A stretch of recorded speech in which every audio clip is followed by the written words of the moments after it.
Assalamualaikum warahmatullahi wabarakatuh. Halo guys, pada video kali ini kami akan membahas tentang sistem dispersi koloid. Selamat menonton.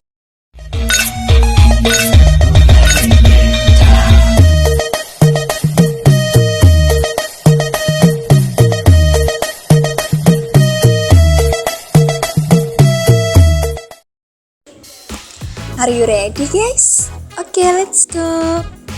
Apa itu koloid? Istilah koloid berasal dari bahasa Yunani, yaitu dari kata kola dan oid. Kola berarti lem, sedangkan oid berarti seperti. Dalam hal ini, yang dikaitkan dengan lem adalah sifat difusinya, sebab sistem koloid mempunyai nilai difusi yang rendah seperti lem. Bagaimana kalau sistem dispersi? Nah, sistem dispersi merupakan campuran antara zat terlarut dan pelarut. Dalam sistem dispersi, jumlah zat terlarut lebih sedikit dibandingkan dengan zat pelarut. Zat terlarut dinamakan fase terdispersi, sementara itu zat pelarut dinamakan medium pendispersi. Jadi, sistem dispersi adalah campuran antara fase terdispersi dengan medium pendispersi yang bercampur secara merata. Sistem dispersi dibedakan menjadi 3 loh, yaitu dispersi kasar atau suspensi, dispersi halus atau larutan, dan dispersi koloid. Kemudian slide selanjutnya yaitu perbedaan dari ketiga jenis dispersi tadi ya teman-teman. Yang pertama ada dispersi kasar atau suspensi, memiliki sifat homogen, sedangkan dispersi halus atau larutan mempunyai sifat heterogen. Nah, kalau dispersi koloid tampak homogen.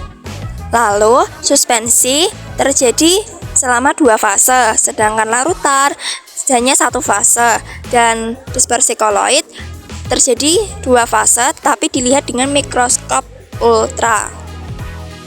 Nah, pada suspensi keruh juga ada endapan, dan kalau larutan itu jernih. Kalau koloid keruh tanpa endapan.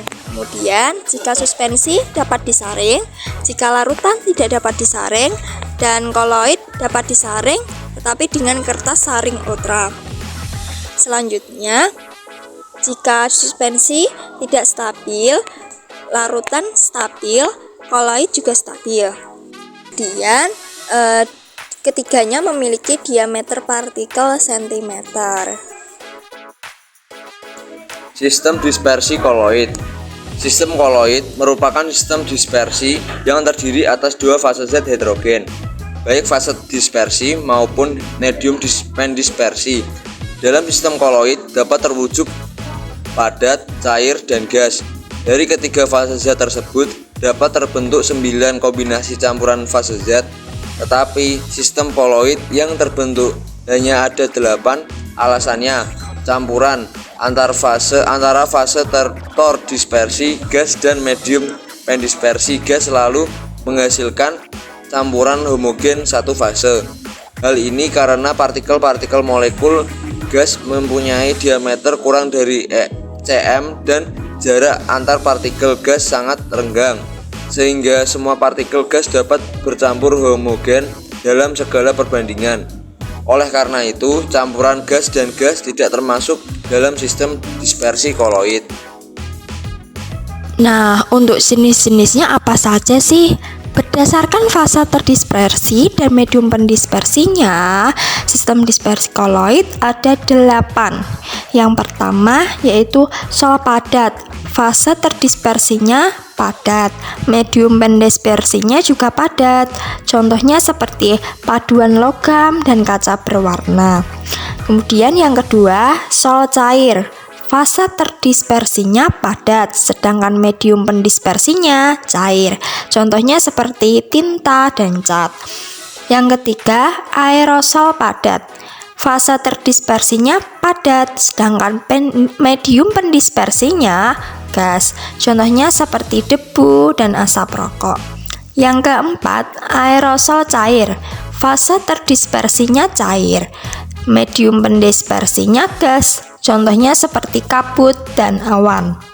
Kemudian yang kelima, emulsi padat. Fase terdispersinya cair, medium pendispersinya padat. Contohnya seperti mentega, keju, mutiara. Yang keenam, emulsi cair.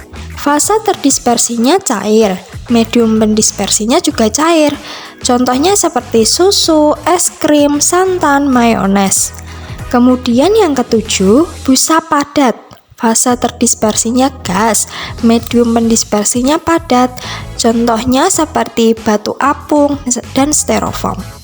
Dan yang terakhir yaitu busa cair. Fase terdispersinya gas, medium pendispersinya cair. Contohnya seperti busa sabun dan krim. Apa saja sih metode yang digunakan pada sistem dispersi? Cara mekanik.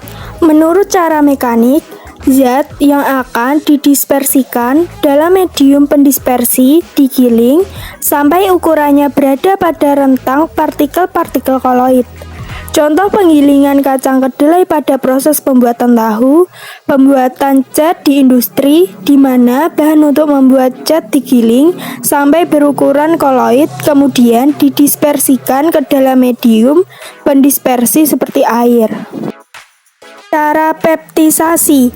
Cara peptisasi dilakukan dengan memecahkan suspensi kasar menjadi partikel terdispersi koloid, kemudian menambahkan ion-ion yang dapat diabsorpsi oleh partikel-partikel koloid sehingga koloid tersebut stabil. Secara praktis, cara ini dilakukan dengan menambahkan larutan ion sejenis ke dalam suspensi. Suatu endapan kemudian dilakukan pengadukan. Adanya pengadukan ini menimbulkan agregat endapan terpecah menjadi agregat-agregat yang lebih kecil menuju ukuran koloid. Cara homogenasi. Cara ini dilakukan dengan memecahkan suspensi menjadi partikel berukuran lebih kecil.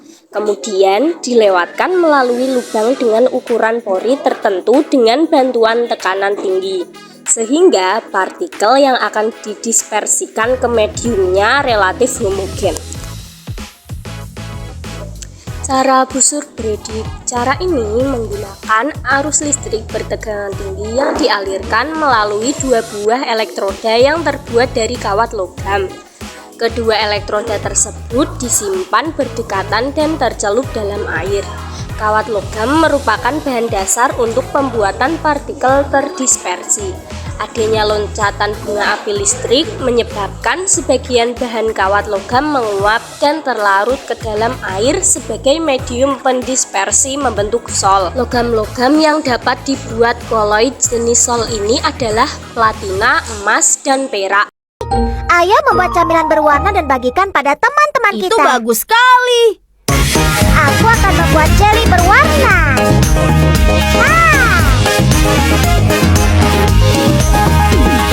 Strawberry merah, nanas kuning, blueberry kiwi hijau, jelly warna-warni. Wow.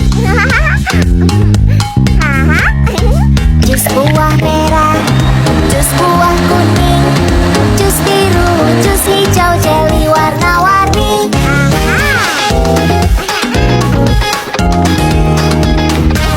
Wow, jelly warna-warni, jelly warna-warni. Goyang, goyang, goyang, goyang, oh jelly enak. Jelly warna-warni, jelly warna-warni. Goyang, goyang, goyang, goyang, oh jelly enak. Ini kayaknya bagus ya. Kita lapar ya. Loh, kan puasa. Aku hari ini nggak puasa. Oh, aku juga loh. Soalnya kalian emang juga. Iya. Aku baru ingat di kosanku ada agar-agar. Gimana kalau kita buat itu aja? Ide bagus. Udah yuk kita buat. Yuk. In the room, eyes are red and I don't smoke banga. Did you check on me? Did you check on me? Now did you notice me? Nobody we know the paranoia. Cause I put a smile on my face. A facade you can never face. And if you don't know me well,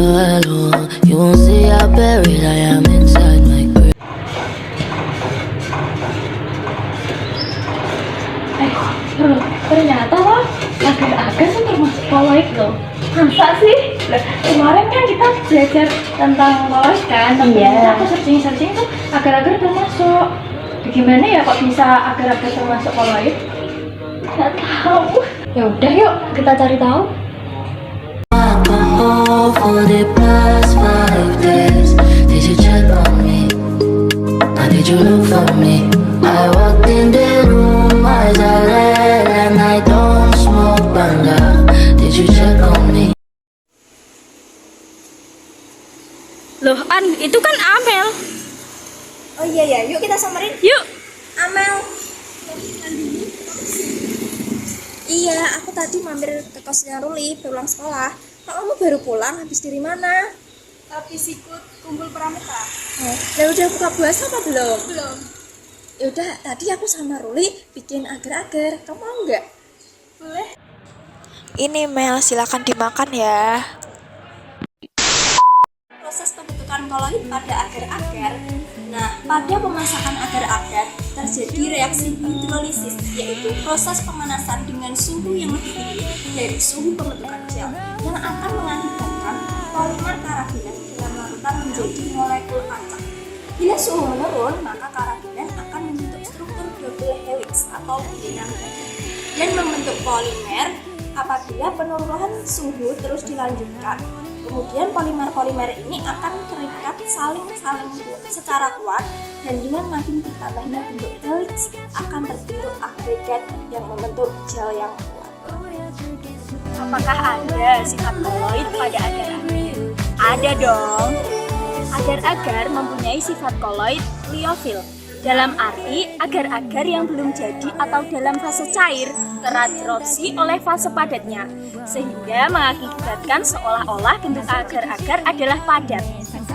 Apa saja sih jenis koloid pada agar-agar? Agar-agar termasuk koloid jenis gel.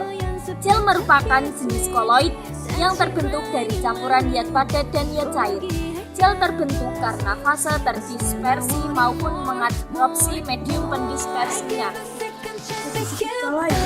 Agar-agar disebut koloid karena dalam proses pembuatannya terbentuk struktur gel yang tercipta karena ketika dipanaskan di dalam air, molekul agar-agar dan air bergerak bebas. Kemudian saat didinginkan, molekul-molekul agar-agar merapat satu sama lain, memadat dan membentuk kisi-kisi yang mengurung molekul-molekul air.